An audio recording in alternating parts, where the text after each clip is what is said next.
శ్రీ గురుభ్యో నమ. మహాగణాధిపతి నమ. శివాయ గురు నమ. శ్రీ కామేశ్వరి నమ. టోరీ శ్రోతలకి శుభోదయ శుభాకాంక్షలు. నేను మీ సోమేశ్వర శర్మ సిద్ధాంతి. మేషం నుండి మీనం వరకు ఉన్నటువంటి రాశి ఫలితాలు నా పరిజ్ఞాన సంఘర్షణ మేరకు ఈ వారం రాశి ఫలితాలను తెలియజేస్తాను. ఈ రాశి ఫలితాలు జూలై 12వ తారీఖు నుండి 18వ తారీఖు వరకు వర్తిస్తాయి. ముందుగా గోచారం. వృషభ రాశిలో కుజుడు, మిథున రాశిలో రవి బుధులు, కర్కాటకంలో గురువు, సింహంలో శుక్రుడు కేతువు, కుంభరాశిలో రాహువు, మీన రాశిలో శని. తదుపరి కర్కాటక రాశి. కర్కాటక రాశి వారికి ఈ వారం సానుకూల ఫలితాలు గోచరిస్తోంది. ఏదైనా ఒక పని తలుచుకుంటే అది నిదానంగా వెళ్ళడం, ఏదైనా చేద్దాం అనుకుంటే అది మధ్యలో ఆగడం ఉంటుంది. సోదరుల మధ్య స్థిరాస్తి సంబంధించిన విషయవహారాల్లో ఇబ్బందులు రావడం, కోర్టు ఇబ్బందులు పెట్టడం, లేదా కోర్టు సంబంధించిన విషయవహారాలు ఇబ్బంది పెట్టడం, ఇటువంటివి జరుగుతుంటాయి. అదేవిధంగా డాక్యుమెంట్ విషయంలోనూ షూరిటీ విషయంలోనూ జాగ్రత్త వహించాలి. విద్యా సంబంధించిన విషయవహారాలు సానుకూలంగా ఉంది.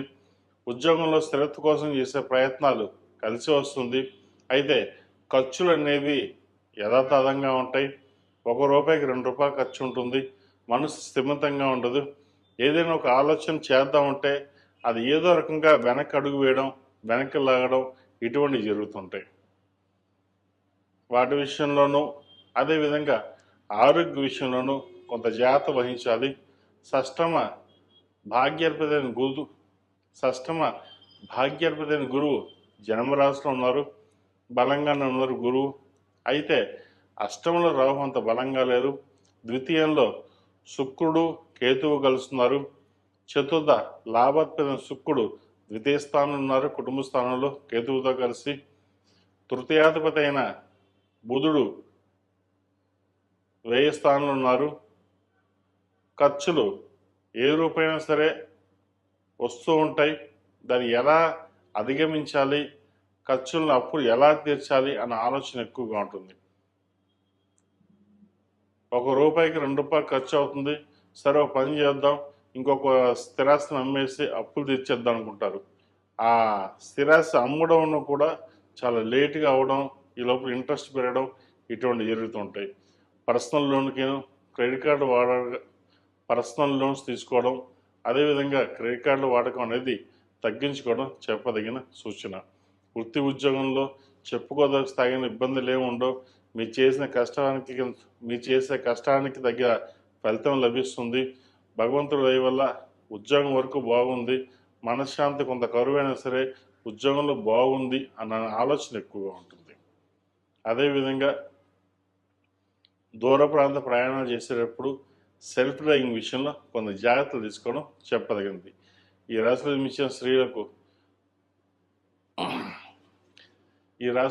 స్త్రీలకు ఈ వారం చాలా వరకు అనుకూలంగా ఉంది. ఏదైనా ఒక కార్యక్రమం తలపెట్టేటప్పుడు దైవానుగ్రహంతో గణపతి స్వామి వారిని తలుచుకుని ముందుకు వెళ్ళడం చెప్పదగినది. అదేవిధంగా నూతన వ్యాపారం ప్రారంభించడానికి ఇంత సరైన సమయం కాదు. ఏదైనా సరే కొంత ఆచితూచి ఆలోచన విధానం మార్చుకొని సొంతంగా చేసుకుంటే బాగుంటుంది అన్న ఆలోచనతో ముందుకు వెళ్ళండి, అది సఫలీకృతం అవుతుంది. భాగస్వామి వ్యాపారాలు వీరికి అంతగా కలిసి రావు. ఏదైనా నిర్ణయం తీసుకునేప్పుడు నలుగురు సలహాలు తీసుకుని అప్పుడు ముందుకు వెళ్ళడం చెప్పదగిన సూచన. ఏది ఏమైనప్పటికీ గడిచిన వారం కంటే ఈ వారం మధ్యస్థ ఫలితాలు గోచరిస్తోంది. వ్యాపారంలోనూ కొంత ఇబ్బందికరమైన వాతావరణం ఉంటుంది. లాభం వచ్చినట్లే వస్తుంది, కానీ అది నష్టం రూపంలో ఇంకో రూపంలో ఖర్చు అవడం అనేది ఉంటుంది. ఎంత కష్టపడినప్పటికీ ఇది ఇలాగే ఉంటుందా, వ్యాపారం ఇంతేనా అన్న ఆలోచన ఉంటుంది. కానీ ప్రస్తుతం నడుస్తున్న గ్రహతుల ప్రకారం కొంత కాలం వరకు ఇలాగే ఉంటుంది. భయపడాల్సిన అవసరం లేదు. ఏదైనా సరే ధైర్య సాహస లక్ష్మి అన్నట్టు మీ పని మీరు చేసుకోండి, మంచి ఫలితాలు సంప్రాప్తిస్తాయి. స్థిరాస్తులకు సంబంధించిన విషయాలు అనుకూలంగా ఉంది. రియల్ ఎస్టేట్ రంగంలో ఉన్న వారికి, సాఫ్ట్వేర్ రంగంలో ఉన్న వారికి, సినీ కళా రంగాల్లో ఉన్న వారికి మధ్యస్థ ఫలితాలు గోచరిస్తుంది. ఫాస్ట్ ఫుడ్ సెంటర్స్కి బ్యూటీషియన్, టెక్నికల్ రంగంలో ఉన్నవారికి, ఆర్టిఫిషియల్ రంగంలో ఉన్నవారికి, చార్టెడ్ అకౌంట్స్ ఈ రంగాల వారికి చాలా అనుకూలంగా ఉంది. ఈ రాశివారు ప్రతిరోజు ప్రతినిత్యం ఓం నమో నారాయణ ఒత్తులతో దీపారాధన చేయడం, లక్ష్మీ తామర ఒత్తులతోటి మంగళవారం నాడు, శుక్రవారం నాడు చక్కగా అమ్మవారిని పూజించి దీపారాధన చేయండి. మంచి ఫలితాలు సంప్రాప్తిస్తాయి. ఈ రాశిలో జన్మించిన వారికి కలిసి వచ్చే సంఖ్య 9, కలిసి వచ్చే రంగు నావీ బ్లూ. ఏదైనా పని మీద బయటకు వెళ్ళేటప్పుడు శుక్రవారం అడగానే సోమవారం అడిగిన వెళ్ళండి, మంచి ఫలితాలు సంప్రాప్తిస్తాయి. ఇంట్లో కానీ వ్యాపార ప్రదేశంలో కానీ జిల్లేడు హనుమాను, జిల్లేడు గణపతిని పెట్టుకోండి. దాని ద్వారా నరదిష్టి అనేది తగ్గుతుంది. ఆ విఘ్నేశ్వరుడి అనుగ్రహంతో అన్ని విఘ్నాలు తొలగి వ్యాపారపరంగాను ఉద్యోగపరంగాను చక్కగా ఉండడం కోసం ఈ జిల్లేడు హనుమాన్ని, జిల్లేడు గణపతిని చక్కగా ఆఫీస్లో అయితే టేబుల్ మీద, వ్యాపార ప్రదేశంలో అయినా సరే టేబుల్ మీద పెట్టండి. అదే ఇంట్లో అయితే కనుక చక్కగా దేవుడి గదిలో కానీ లేదా సింహాద్వారానికి ఎదురుకుండా కానీ చక్కగా పెట్టినట్లయితే ముందు ఏదైతే నరఘోష కానీ నరదృష్టి కానీ ఏదైతే ఉంటుందో అది తగ్గుతుంది. అదేవిధంగా కొన్ని పనులు ఎప్పటి నుంచో పెండింగ్ ఏవైతే ఉన్నాయో అవి పనులు పూర్తవుతాయి. ఎందుకంటే అన్ని విఘ్నాలకి ఎటువంటి విఘ్నం లేకుండా ఉండడానికి ఆ మహాగణాధిపతిని పూజించడం మనకు ఎంతో ముఖ్యం. అది అదేవిధంగా మన ప్రతి పనికి మనం బలం చేకూరాలి అంటే మన ఆంజనేయ స్వామివారు. కాబట్టి ఈ జిల్లేడు హనుమాను, జిల్లేడు గణపతి చక్కగా ఇంట్లోనూ వ్యాపార ప్రదేశంలో పెట్టుకోండి, చక్కటి ఫలితాలు సంప్రాప్తిస్తాయి.